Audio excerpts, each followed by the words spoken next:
Hi, everybody. Welcome. I'm so pleased to be here. I'm Karyn Pugliese. I'm the editor-in-chief of Canadaland, and I'm happy to be here on a panel that is going to discuss advances on the front line of reconciliation, and we're talking about Indigenous business and Canada. People don't always think of reconciliation with business, but they should. And we've got two guests here who are going to tell us why they should. Shannin Metatawabin, the CEO of the National Aboriginal Capital Corporations Association, and Professor Ken Coates, who's of Yukon University. They're going to share their insights on the goals driving the current Indigenous economic revolution. And they're also going to discuss abiding barriers and some creative means to overcome them. So I'm going to give each of you just a minute to introduce yourselves. Shannin, do you want to go ahead? Kachimingwech, Kanaskamutanam Switch Biditik, Okamau Peneson, the Shanakason, Piftabego Nochin, Hutanokteche. My name is Shannin Metatawabin. I'm the CEO for the National Aboriginal Capital Corporations Association. It's essentially a business development banking network that provides developmental loans to Indigenous entrepreneurs from coast to coast to coast, providing loans to Inuit, Métis, and First Nations, and they've been doing this for more than 35 years. Miigwech. Please go ahead. Great, and delighted to be with you today. My name is Ken Coates. I'm a faculty member at Yukon University, Canada's newest university, I suspect, from Whitehorse. I'm a non-Aboriginal person. Been working in this area as a supporter and an advocate for Indigenous business for a long time. Right now, I'm working with Shannon and his colleagues at the National Aboriginal Capital Corporation on a major study of sort of what's going on in the Aboriginal space in Canada. I can summarize it very quickly. It's the greatest social enterprise sort of been underway in this country for the last 75 years. In terms of Indigenous people sort of asserting their role within the Canadian economy, we've got some good stories to tell you. Fantastic. Can't wait to hear them.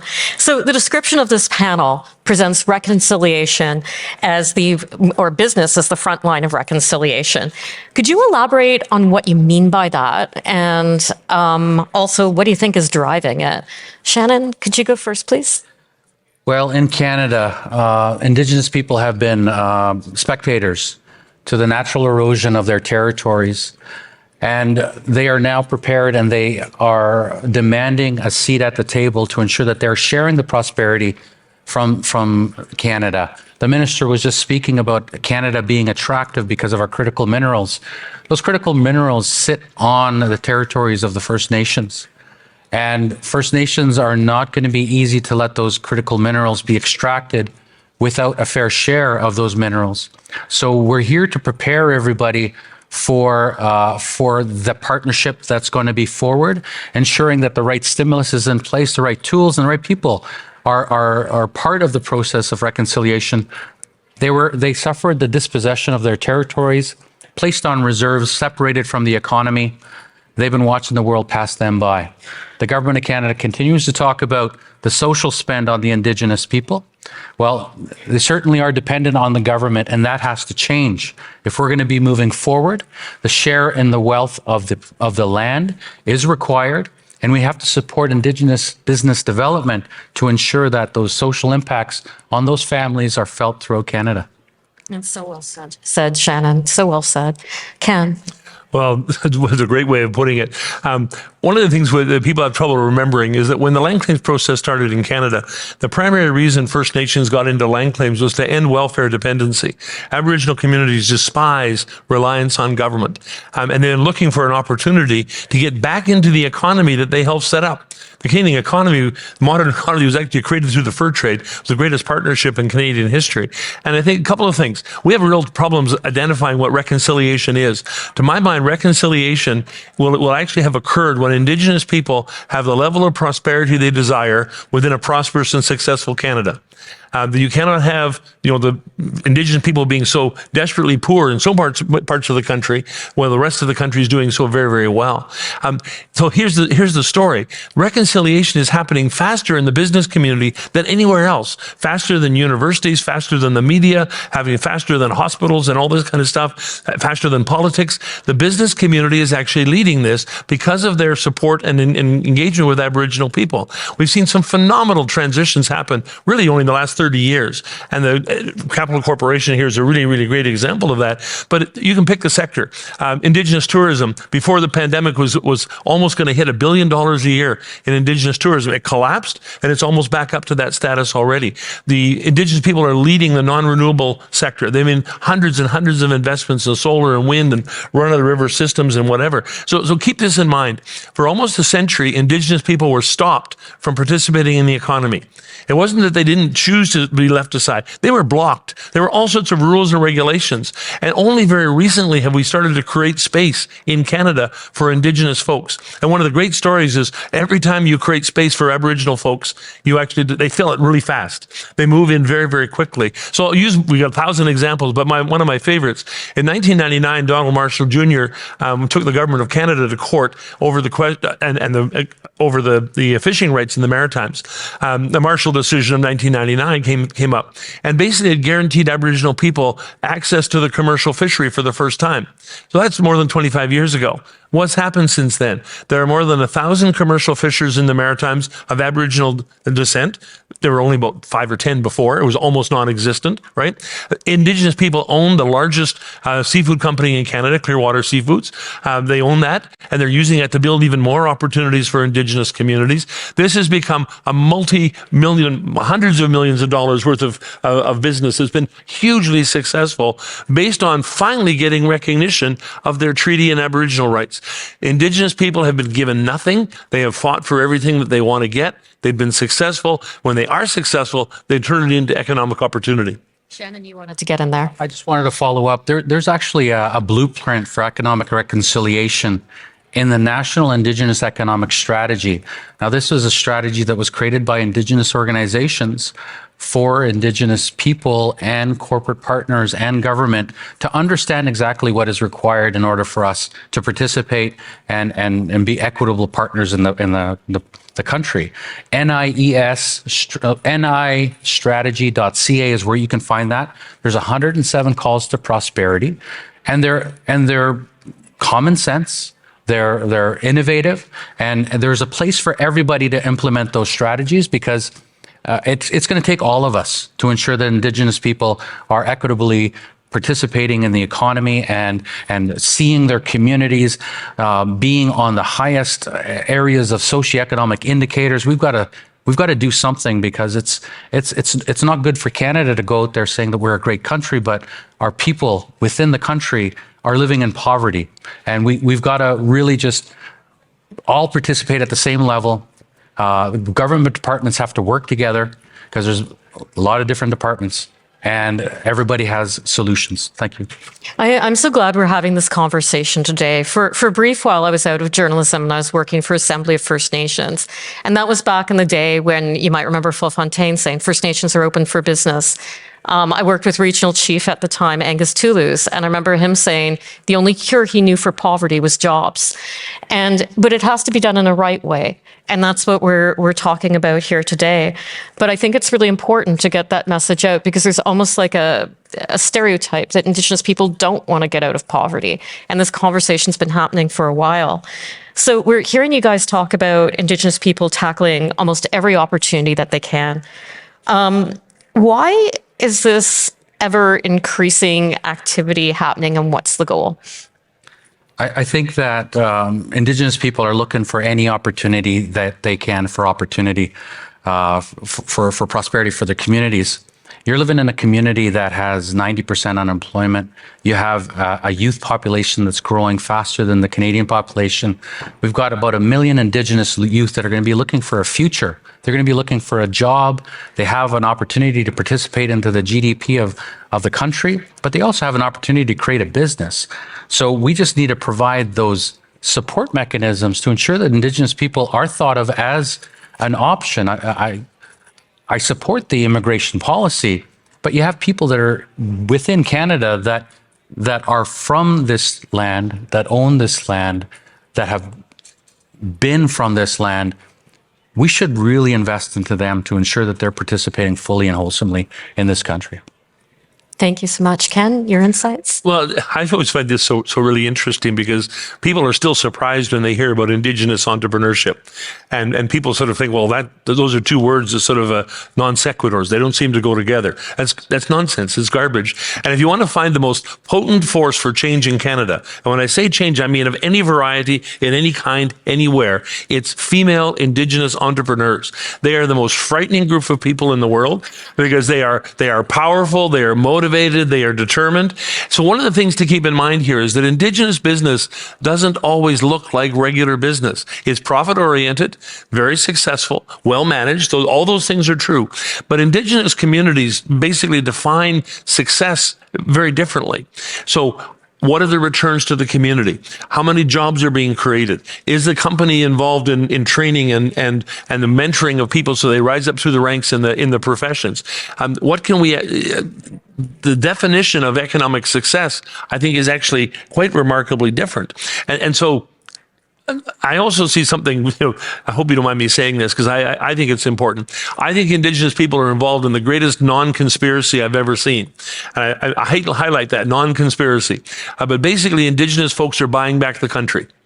And they're quite determined to do this in a very systematic way. So you go back 40 years when Indigenous entrepreneurship basically was somebody who wrote and got a government grant to open up a gas station. That was almost the extent of it. You're now running a $100 million a year sort of operation. And what are Indigenous people doing with the money? They're buying back basic infrastructure. They're buying a whole bunch of different parts of the Canadian economy and making it work for them in some really interesting kinds of ways.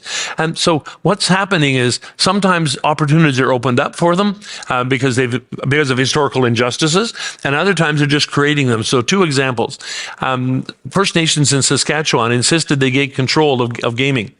They created something called the Saskatchewan Indian Gaming Authority. It's actually consistently in the top 50 best managed companies in Canada. It's a very, very highly reputable, wonderful employee arrangements and wonderful treatment of its staff and things of that sort. SIGA actually has produced more than $1 billion in direct transfers back to the communities. So whenever they make a profit, they share the profit equitably with all of their owners, who are essentially the First Nations of Saskatchewan. So they took something that didn't exist, gaming in Saskatchewan, made it into something really great, sprinkled some fairy dust on it, right? And created some really wonderful companies it's a huge conduit for employment, creating opportunities for people to enter the workforce and succeed. At the other extreme, we've got really interesting cases where non-Indigenous businesses are looking and saying, our Indigenous folks up here are real partners. They're our friends. This is not about doing something, an act of charity or whatever else. These folks have got really great opportunities. Take a look at a company called Air North if you haven't ever flown to the Yukon. Air North is a scheduled air carrier flying out of the Yukon. It's owned by the Vuntagwitchin. And Vuntagwitchin live in Old Crow. Old Crow is actually about 400 miles north of the Arctic Circle. It's the only community in the Yukon you have to fly into. So they bought the airline. Then they actually now run direct flights to Toronto, direct flights to Ottawa. They have, particularly in the summertime, they have Vancouver, Calgary, and Edmonton. They fly all within the Yukon itself. Not only is it extremely profitable, that's a good part of it. It's a great company, but Yukoners are phenomenally passionate about it. Not Indigenous Yukoners, all Yukoners, because they've actually taken something that was a non-Aboriginal asset, converted it into an Indigenous asset. They own 49% of it, to be fair. It is a huge success story, and it's just had such wonderful impact on how people in the North see Indigenous business. Shannin, I'm just wondering, what do you make of this idea of buying back Canada? I think it's only natural. Indigenous communities have been here since time immemorial. We're not going anywhere. We're trying to find opportunities for our people to be successful in the future. You saw the impact of the Clearwater project on the Atlantic nations in getting into the fishery. They're doing that because they're not going anywhere, and they want to manage and make money and be prosperous from doing that. In the community, like you were saying, we have a different perception of business. The world, our worldview is Kwachi in the Cree. Kwachi means the health of your neighbor determines the success of your future. And if you look around the world, different cultures have the same concept. It's watching out for your neighbor. It's making sure that all around you, it's healthy. That way it's going to just be prosperous to yourself. So we're always thinking in that sense. So everything that we're creating, and 2 years ago, the National Aboriginal Capital Corporations launched an Indigenous Growth Fund. Now, this is a private sector investment tool that allows private sector to invest into this fund. We take that money, lend it out to our members, and our members provide loans to Indigenous entrepreneurs. What a great ecosystem, right? Why can't we do that in all the sectors where there's gaps, where there's a need for capital? Access to capital is still the biggest barrier for Indigenous people to participate. We're still considered the highest risk capital for any sort of major projects to provide a loan to a community to participate in their project. I've been saying that we need 3 pillars to open up Canada to major projects again. That's equity ownership for Indigenous communities and projects. So let's create those tools. Let's create that stimulus. Robust IBAs. IBAs exist. It's a minimum standard sort of tool that identifies what the impacts are. And the last one is revenue share or revenue charge, as some governments have talked about. So 3 pillars to success to ensure that Indigenous people participate. International community that wants to invest in Canada will see that we're again open for business, and will bring prosperity back to Canada as a whole because we're including Indigenous people in that prosperity. So Ken, I'm going to ask you, we're starting to get into some legal and policy changes that need to be made or that have been made to make some of the initiatives that you talked about earlier possible. So are we there? Does reconciliation just happen now? Like, are there any barriers left that we have to overcome? There are huge, huge barriers. And I think we can't downplay that. We can't downplay that sort of part of it. And a lot of them are legacies. So the legacy of residential schools shows up in a lack of trust in education. And so poor educational performance. There are, in many parts of Canada, the Indigenous graduation rate from high school is 25%. That's not very impressive, right? And most of those are what you call courtesy passes. You age out of the high school process. And so those young people are not ready to go into the workforce in a significant way, or they're entering at the very, very low level, and they need companies that will do that for them. So the barriers in education are very, very real. Poverty is a real barrier, because you cannot sort of, as a community, pull yourself up by the bootstraps if you're suffering through the, multi-generational poverty. And I want to highlight something for all of you just to keep in mind. If you go back to the mid-1950s, that's when I was born, so it's not that old, right? You go back to the mid-1950s, almost all Indigenous people in the country still spoke their language. Young people were raised speaking their language. They still spent time on the land hunting and fishing and trapping. They still respected their elders. All the cultural traditions were still there. By the mid-1970s, so 20 years, this is when the social welfare system in Canada exploded. In 20 years, almost all disappeared. When I went to high school, almost all the Native kids who went to high school with me, First Nation kids, stopped speaking the language. They weren't practicing their culture in the way they had before because of what happened to them in that period after World War II. So the barriers are there. Capital is... these guys are so impressive. The NACCA has, I think, 50 members or, Indigenous financial institutions loaning out billions of dollars a year.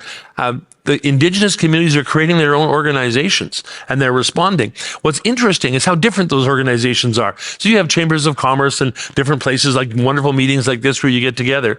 But take a look, if you could, at the First Nations Major Project Coalition, which is an absolutely classic Indigenous sort of initiative. Most Indigenous communities are under 1,000 people. Any community under 1,000 people doesn't have $10 to $5 billion lying around to buy into a big project, to be part of a hydroelectric project, or to be part of a solar farm or something like that. So the First Nation Major Project Coalition gets together in a group of about this many people, and they have several hundred members now, and they say, we're thinking of building a solar farm. Who wants to invest in this? And they invest as groups of First Nations people collaborating and working together, solving their own problems, right? That's the kind of really interesting thing. So if you want to grab a star, grab onto NACCA, grab onto the First Nations Major Project Coalition, watch what these organizations are doing to elevate the economic vision and aspiration of all of their communities. It's been absolutely stunning. Just before we go into Shannin, I want to get your point of view on the barriers as well. But I'm so glad that you mentioned education, because we have 50% of communities that still don't have a K to high school. And some of the kids have to leave at a very young age and go very far away to get educated. And I know myself, although I wasn't in that position, if my band hadn't paid for my university, I would not have had a career. And I did okay for myself. So Shannin, please, what do you see as barriers? Well, I think that the government continues to manage poverty. We got to get out of that mindset. Indigenous Services Canada is basically the go-to for everything Indigenous, and they support maybe 1% of economic development initiatives. Everything else is a social spend. When you do that, nothing is ever going to change, but the needs continue to grow. AFN just did a study and it shows $349 billion in gaps for housing, infrastructure, all the basic necessities of life. The well-being indicators, like I mentioned earlier, are still the highest among Indigenous people. But unless we change the way that we think about things, I'm here actively looking for partners. Anybody that wants to assist the Indigenous community, please reach out. We have communities that are ready to be partners in projects. The Government of Canada launched a 5% procurement target. So Indigenous businesses are scaling up to get ready for that. We're launching an Indigenous Business Procurement Institute to be able to plan for that. So we're looking for ways to make sure that the tools are there, the stimuluses are there, that the people are there, so that all areas of planning that are needed for our people are there. And we're really here to find partners and make sure that the government is thinking differently. So we've got a few minutes left, and I just want to open it up to you guys to just talk about anything that you think we didn't get to in this conversation. Ken, let's start with you. So there's 1,000 things we could talk about, and I'll try to focus on just one for now because it hopefully is one you hadn't thought about very much.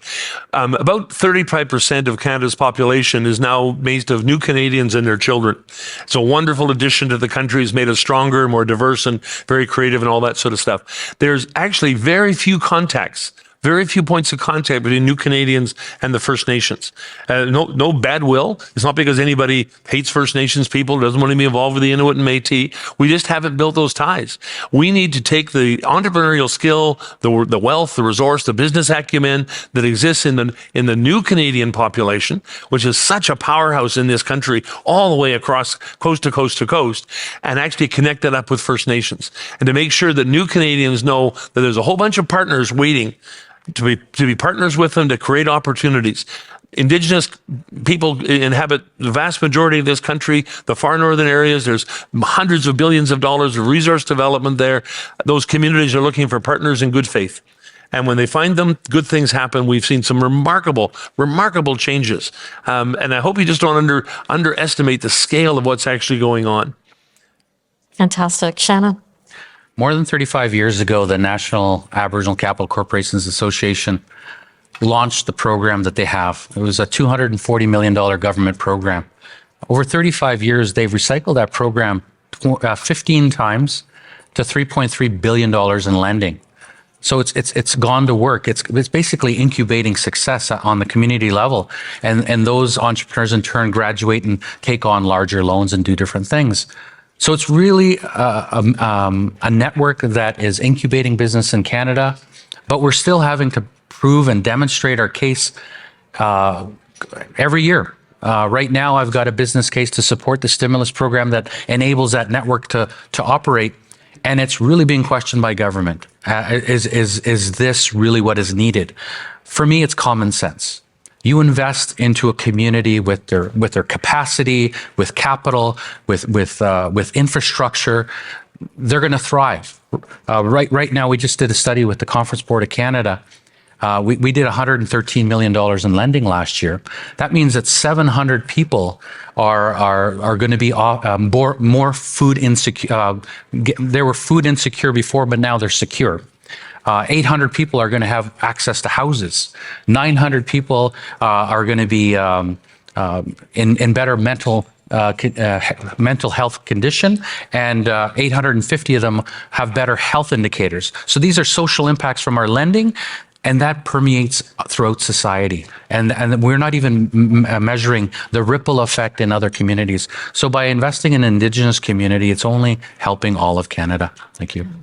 Well, I want to thank you both for being here. I just want to ask, because I'm sure this is on everybody's mind, they probably want to talk to you. Will you guys be around a little bit after this? Yeah, you'll be staying around? Here all day. So Ken and Shannin will be here to answer your personal questions. You can find some time with them.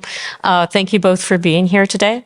For my own part, I just want to say Majashin, that's in my language. It doesn't mean goodbye. We don't have a word for goodbye. It just means good journey, because it's always expected that you'll have a good journey and we'll see each other again. So Majashin to you as well. Thank you. Thank you. Thank you.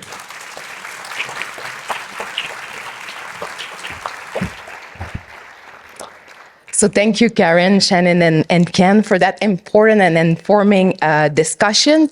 The passion was there. I really appreciate that discussion. So to continue. Bonjour à tous et à toutes. My name is Chantal Capistran, and I'm Vice President at Export Development Canada, the country's export credit agency. I'm also a member of the Wolastoqey Quasi-Becook First Nation, formerly known as Malisitsa Vijay in Quebec. From where I stand as an Indigenous woman who works to help increase Canada's international trade, there's one takeaway from today that really hit home. It's also one we believe strongly at EDC. Forming partnerships with underrepresented communities is critical to driving social and financial prosperity. It's important to remember, though, that equity-seeking groups, and I'm talking about Indigenous peoples, Black, other communities, persons with disabilities, women, and the 2SL LGBTQ plus communities. These groups face unique challenges in the business world. But in the community, in the Indigenous community, as we heard today, business come naturally.